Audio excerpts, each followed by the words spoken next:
மாட்டி wish you happy 40th birthday. உன் பர்த்டேக்கு நான் இருக்க முடியல பிகாஸ் ஆஃப் அம்மா, யூ நோ தட். இல்லைன்னா நாங்கள் வந்திருப்பேன். அது இப்போ வேறு நான் ரொம்ப ஃப்ரீயாக வேறு இருக்கேன், என்னால் எப்பயும் வர முடியும். பட் வெரி சாரி மாட்டி. Hope you have a grand successful birthday and I wish you all the best in your life. God bless you. மார்ட்டினா பற்றி நான் ஒரு 2 லைன்ஸில் எப்படி சொல்கிறதுன்னு எனக்கு தெரியல. மார்ட்டினா பற்றி பேசினா நிறைய பேச வேண்டியது இருக்குது. மார்ட்டினாவை வந்து நான் சின்னதுலேருந்து நான் தான் அவளை ஸ்கூலில் விடுவேன், ட்ராப் பண்ணுவேன். அவள் ஃபேட்டிமா கான்வெண்ட்டில் படிக்கும்போதே நான் அவளுக்கு லன்ச் கொண்டு போவேன். அவள் அப்போ எல்கேஜி தான்.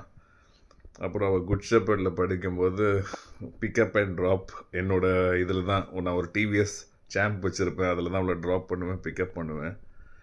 ஸோ ஒரு வாட்டி நான் அவளை பிக்கப் பண்ணி வந்துட்டு இருக்கும்போது அந்த குட் ஷெப்பர்டு வந்து ரோடு வந்து ஒன் வே, அந்த ஸ்டெர்லிங் ரோட்லேருந்து ஸ்ட்ரைட்டாக போகிற ரோடு. அது எதிரில் வந்து ஒரு சைக்கிள்காரன் வந்து என் வண்டியில் நேராக இடிச்சிட்டான். இடித்தோன்னே எனக்கு என்ன ஆச்சுன்னு தெரியல, மார்ட்டினா மேலே தான் இடிச்சிட்டான்னு சொல்லிட்டு படால்னு ஒரு அறை வச்சுட்டேன் நான்.